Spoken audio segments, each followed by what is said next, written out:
Hello दोस्तों, कैसे हैं आप सब। एक बार फिर से स्वागत है आपका अपने यूट्यूब चैनल एनी एग्जाम में। इस वीडियो में हम Punjab Haryana high court PN vacancies के लिए प्रैक्टिस सेट इंपॉर्टेंट क्वेश्चंस का प्रैक्टिस सेट 8 अटैम्प्ट करेंगे। इसमें आपके पास 25 क्वेश्चंस रहेंगे, मिक्स रहेंगे। जीके आपका जीके हो गया, करंट अफेयर हो गया, पॉलिटी, हिस्ट्री, मिक्स जितना भी जीके है पोर्शन है वो सारा कवर रहेगा। तो इंपॉर्टेंट वीडियो है, एंड तक जरूर देखिएगा और इस एग्ज़ाम की प्रिपरेशन के लिए चैनल को सब्सक्राइब जरूर कीजिएगा। तो फटाफट से बढ़ते हैं आज की वीडियो के पहले क्वेश्चन की ओर। और सबसे पहला क्वेश्चन आपके पास स्क्रीन पर दिखाई दे रहा है। इसमें बोला गया है कि किस प्रकार की अर्थव्यवस्था में सभी गतिविधियां बाजार द्वारा आयोजित की जाती हैं। In which type of economy all activities are organised by market. तो किस प्रकार की अर्थव्यवस्था आपसे पूछ रहा है, वो कौन सी अर्थव्यवस्था होती है जिसमें सभी गतिविधियां वो बाजार द्वारा आयोजित की जाती हैं। तो उसे कहते हैं बाजार अर्थव्यवस्था, यानी कि मार्केट इकोनॉमी इसे बोला जाता है। ऑप्शन नंबर सी इसका आंसर हो जाएगा। अगला क्वेश्चन है आपके पास, कर्क रेखा डैश भारतीय राज्यों से होकर गुजरती है। तो कर्क रेखा कितने राज्यों से होकर गुजरती है। ट्रॉपिक ऑफ कैंसर जो है वो कितने राज्यों से होकर गुजरता है। तो ट्रॉपिक ऑफ कैंसर 8 राज्यों से होकर गुजरता है। ऑप्शन नंबर आपके पास डी सही हो जाएगा। और वो 8 राज्य कौन से हैं। पहला है त्रिपुरा, दूसरा है गुजरात, छत्तीसगढ़, राजस्थान, झारखंड, मिजोरम, मध्य प्रदेश और वेस्ट बंगाल। ध्यान रखेंगे, मैं आपको फिर से बता रहा हूँ। एक है त्रिपुरा, फिर आता है आपके पास गुजरात, फिर छत्तीसगढ़ आता है, देन आता है आपके पास राजस्थान, देन आपके पास झारखंड, फिर आता है आपके पास मिजोरम, देन आता है आपके पास मध्य प्रदेश, फिर आता है आपके पास वेस्ट बंगाल। तो इन राज्यों से होकर जो ये ट्रॉपिक ऑफ कैंसर गुजरता है, साथ ही साथ ये माही रिवर से भी गुजरता है 2 बार। It passes through the Mahi river twice. जो माही रिवर है उसको ये 2 बार काटती है। ठीक है। ये मध्य प्रदेश से होकर भी गुजरती है। ठीक है। तो आपके पास त्रिपुरा, गुजरात, छत्तीसगढ़, राजस्थान, झारखंड, मिजोरम, मध्य प्रदेश, वेस्ट बंगाल और माही रिवर को भी ये 2 बार काटती है। अगला क्वेश्चन है आपके पास, मिथाइल एथिल कीटोन को इस नाम से भी जाना जाता है। तो मिथाइल इथिल कीटोन को किस और नाम से जाना जाता है। साइंस का क्वेश्चन है, तो इसे कहते हैं ट्यूबिटेनॉन। ऑप्शन नंबर ए इसका आंसर हो जाएगा। ट्यूबिटेनॉन के नाम से भी इसे जाना जाता है। अगला क्वेश्चन है, पेट से निकलने वाले अम्लीय भोजन को क्षारीय बनाने में क्या मदद करता है। तो पेट से निकलने वाला जो अम्लीय भोजन होता है उसको क्षारीय बनाने में क्या मदद करता है। तो वो है आपके पास पित्त रस, यानी कि जिसे हम क्या बोलते हैं, बाइल जूस बोलते हैं। ये भी साइंस से क्वेश्चन है। तो बाइल जूस जो है वो पेट से निकलने वाला जो अम्ल होता है, अम्लीय यानी कि एल्कलाइन जो होता है, एसिडिक फूड जो होता है उसे एल्कलाइन बनने में मदद करता है।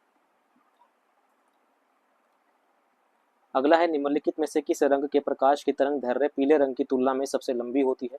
तो किस रंग के प्रकाश की जो तरंग दैर्घ्य होती है वो पीले रंग की तुलना में सबसे अधिक होती है। यानी कि जो वेवलेंथ होती है वो जो ज़्यादा होती है येलो से, तो वो आपके पास नारंगी यानी कि ऑरेंज कलर। ऑरेंज कलर की जो वेवलेंथ है वो ज़्यादा होती है बजाय किसके, येलो कलर से। सबसे ज़्यादा होती है रेड की, उसके नीचे ऑरेंज, फिर yellow, then green, blue and violet. अगला क्वेश्चन है आपके पास, मार्च 2024 में प्रसार भारती के नए अध्यक्ष के रूप में किसे नियुक्त किया गया। करंट अफेयर का क्वेश्चन है। तो मार्च 2024 में, अभी हाल फिलहाल की बात है ये, भारती जो है उसके नए अध्यक्ष के रूप में किसे नियुक्त किया गया है। तो ये किया गया है नवनीत कुमार सहगल को नियुक्त किया गया है प्रसार भारती के नए अध्यक्ष के रूप में। मार्च 2024 में इन्हें नियुक्त किया गया है। कौन है, नवनीत कुमार सहगल। अगला क्वेश्चन है, नीलम शरण गौड़ को 2023 में किस विधा के लिए साहित्यिक अकादमी पुरस्कार से सम्मानित किया गया। ये भी करंट अफेयर है। तो नीलम शरण गौड़ा है, उनको 2023 में किस विद्या के लिए किससे पुरस्कार की दी, कौन सा पुरस्कार दिया गया, साहित्य अकादमी पुरस्कार दिया गया। तो वो किसके लिए, वो है आपके पास उपन्यास लिखने के लिए। तो किस विधा के लिए, आपके पास उपन्यास लिखने के लिए इन्हें साहित्य अकादमी पुरस्कार दिया गया है। कब दिया गया है, 2023 में। किसको दिया गया है, नीलम शरण गौड़ा को।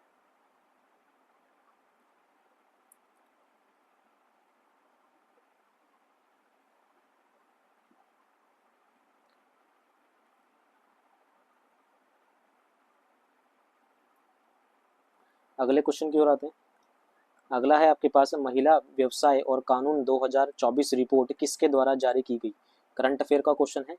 तो महिला व्यवसाय और कानून 2024 रिपोर्ट किसके द्वारा प्रस्तुत की गई है, किसके द्वारा जारी की गई है। तो ये की गई है विश्व बैंक समूह के द्वारा। किसके द्वारा? ऑप्शन नंबर बी, विश्व बैंक समूह के द्वारा महिला व्यवसाय और कानून 2024 जो है वो रिपोर्ट जारी की गई है, विश्व बैंक समूह के द्वारा। अगला क्वेश्चन है आपके पास, भाखड़ा नंगल परियोजना किस नदी पर स्थित है? तो भाखड़ा नंगल परियोजना जो है वो सतलज नदी पर स्थित है, ऑप्शन नंबर ए आपके पास आंसर हो जाएगा, सिंपल सा क्वेश्चन है। तो भाखड़ा नंगल परियोजना जो है वो सतलुज नदी पर स्थित है, बिलासपुर हिमाचल प्रदेश में। अगला क्वेश्चन है, 2011 की जनगणना के अनुसार कौन सा प्रमुख भारतीय राज्य सबसे अधिक शहरीकृत है? तो 2011 की जनगणना के अनुसार कौन सा प्रमुख भारतीय राज्य जो है वो सबसे ज़्यादा शहरीकृत है? तो वो है तमिलनाडु, ऑप्शन नंबर डी इसका आंसर हो जाएगा। तो सबसे ज़्यादा शहरीकृत राज्य कौन सा है? वो है आपके पास Tamil Nadu, option number D correct है। अगला क्वेश्चन है, भारतीय संविधान में संसद के 2 सदनों की संयुक्त बैठक की विशेषता डैश के संविधान से उधार ली गई है? तो भारतीय संविधान में संसद के 2 सदनों की संयुक्त बैठक, दोनों सदन जो है वो एक साथ संयुक्त बैठक करेंगे, ये विशेषता कहाँ से ली गई है? तो ये ली गई है ऑस्ट्रेलिया से, ऑप्शन नंबर आपके पास सी आंसर हो जाएगा। तो भारतीय संविधान के संसद के 2 सदनों की संयुक्त बैठक जो है वो ऑस्ट्रेलिया से ली गई है।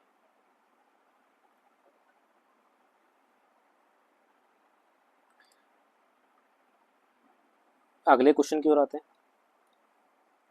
अगला है, किस कांग्रेस अधिवेशन में इसके प्रथम ब्रिटिश अध्यक्ष जॉर्ज यूल की ने अध्यक्षता की थी? तो किस कांग्रेस अधिवेशन में इसके प्रथम ब्रिटिश अध्यक्ष जॉर्ज यूल ने अध्यक्षता की थी? तो वो है आपके पास option number C, Allahabad Congress अधिवेशन में जो इसके पहले अध्यक्ष थे जॉर्ज यूल, उन्होंने इसकी अध्यक्षता की थी, ऑप्शन नंबर ए सी आपका आंसर हो जाएगा। ठीक है, लखनऊ में जो हुई थी ये अध्यक्षता कब हुई थी? 1916 में हुई थी।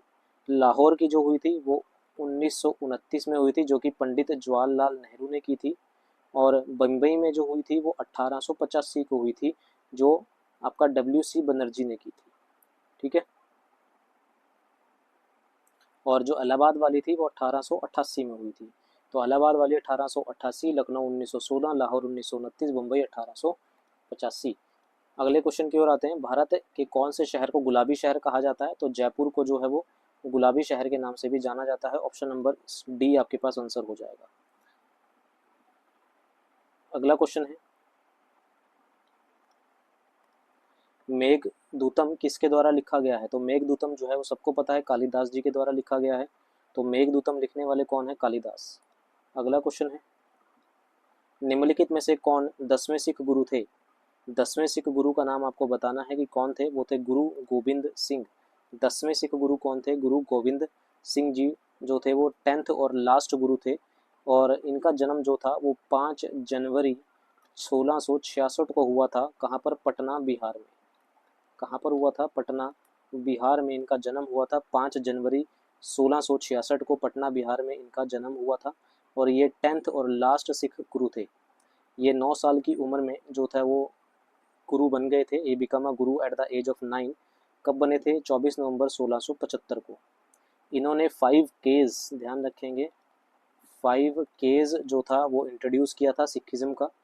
ठीक है, और वो 5 केज कौन कौन से थे? एक था आपके पास केश, एक था कंघा, एक था कृपान, कारा और कचेरा। ध्यान रखेंगे 5 केज कौन कौन से हैं? केश अनकट हेयर जिसे हम बोलते हैं, kanga a wooden comb for hair, kirpan iron dagger जो होता है, कारा आयरन ब्रेसलेट जो होता है, और कचेरा जो कॉटन टाइबल अंडरगारमेंट्स जो होते हैं। तो ये 5 केज इन्होंने इंट्रोड्यूस किया था। ठीक है,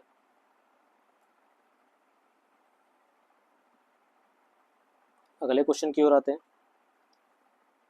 अगला है, वॉलीबॉल खेल में प्रत्येक टीम में कितने खिलाड़ी होते हैं? तो वॉलीबॉल टीम में जो होते हैं प्रत्येक टीम में 6 खिलाड़ी होते हैं। अगला क्वेश्चन है आपके पास, इनमें से कौन सी सहकारी समिति नहीं है? तो सहकारी समिति कौन सी नहीं है? क्षेत्रीय ग्रामीण बैंक यानी कि रीजनल रूरल बैंक RRB जो है वो शहरी सहकारी समिति नहीं है। अगला क्वेश्चन है, प्रसिद्ध हिंगलाज माता मंदिर भारत के निम्नलिखित में से किस पड़ोसी देश में स्थित है? तो हिंगलाज माता मंदिर जो है वो पाकिस्तान में स्थित है, ध्यान रखेंगे, ऑप्शन नंबर बी आपके पास आंसर हो जाएगा। अगला क्वेश्चन, निम्नलिखित में से किसकी स्थापना 1864 में मद्रास में हुई थी? तो 1864 में मद्रास में किसकी स्थापना की गई थी? वेद समाज की स्थापना की गई थी 1864 में। कहाँ पर की गई थी? मद्रास में की गई थी। ठीक है, और किसने की थी? केशव चंद्र सेन और के सिद्धारलू नायडू ने ये की थी। केशव चंद्र सेन और के सिद्धारलू नायडू ने ये की थी 1864 में। मद्रास में वेद समाज की जो थी वो स्थापना की गई थी। अगला क्वेश्चन है, काल बैसाखी किस राज्य की स्थानीय पवन है? तो काल बैसाखी जो है वो वेस्ट बंगाल की राज्य की स्थानीय पवन है। ऑप्शन नंबर ए आपके पास आंसर हो जाएगा, काल बैसाखी। अगला क्वेश्चन है आपके पास, भारत के संविधान का कौन सा अनुच्छेद संसद के 17 स्थान और विघटन से संबंधित है? यानी कि which article of the constitution of India deals with the sessions of the parliament. Sessions of the parliament की यहाँ पर बात हो रही है, यानी कि संसद के 17 स्थान और विघटन से संबंधित है। कौन सा आर्टिकल है जो कॉन्स्टिट्यूशन का जो कि सेशन ऑफ द पार्लियामेंट से रिलेटेड है? वो है article 85। Option number A correct हो जाएगा। कौन कौन से सेशन होते हैं? एक होता है हमारे पास बजट सेशन, ठीक है, एक होता है हमारे पास मॉनसून सेशन, एक होता है हमारे पास विंटर सेशन। बजट सेशन जो होता है वो फरवरी से मई तक का होता है, मॉनसून सेशन जुलाई से सितंबर तक का होता है, विंटर सेशन नवंबर से दिसंबर तक का होता है। ठीक है, अगला क्वेश्चन है आपके पास, नाम मात्र और वास्तविक सकल घरेलू उत्पाद के बीच के अनुपात को डैश कहा जाता है? यानी कि the ratio between the nominal and real GDP, नाम मात्र और वास्तविक सकल घरेलू उत्पाद यानी कि जीडीपी जिसे हम बोलते हैं कि बीच के अनुपात को क्या कहा जाता है? तो इसे जीडीपी डिफ्लेक्टर कहा जाता है, यानी कि सकल घरेलू उत्पाद अस्फीति कारक, जीडीपी डिफ्लेक्टर इसे कहा जाता है। अगला क्वेश्चन है आपके पास, भारतीय परमाणु कार्यक्रम के जनक के रूप में किसे जाना जाता है? तो वो होमी जहांगीर बाबा को भारतीय परमाणु कार्यक्रम के जनक के रूप में जाना जाता है। अगला क्वेश्चन है,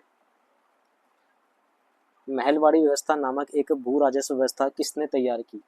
तो महलवाड़ी व्यवस्था जो है कॉमन क्वेश्चन है, किसके द्वारा लाई गई थी? ये होल्ट मैकेंजी के द्वारा जो थी एक भू राजस्व व्यवस्था किसने तैयार की थी? ये होल्ट मैकेंजी ने ये तैयार की थी।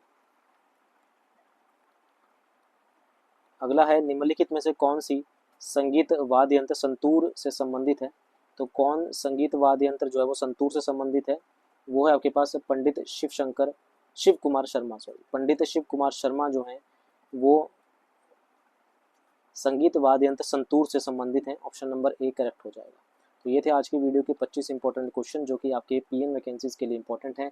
50 क्वेश्चन आपके पास आएंगे, जिसमें आप ये मान के चल लीजिए 35 क्वेश्चन जीके के और 15 क्वेश्चन आपके पास मैथ के रहेंगे। न्यूमेरिकल एबिलिटी, रीजनिंग जो भी है वो रहेगा। तो इंपॉर्टेंट हो जाती है ये वीडियो आपके लिए। उम्मीद है वीडियो पसंद आई होगी। सेशन को लाइक, शेयर और सब्सक्राइब जरूर कीजिएगा इस एग्ज़ाम की प्रिपरेशन के लिए। अभी के लिए इतना ही रखते हैं, मिलते हैं अगले पार्ट में। Thank you very much.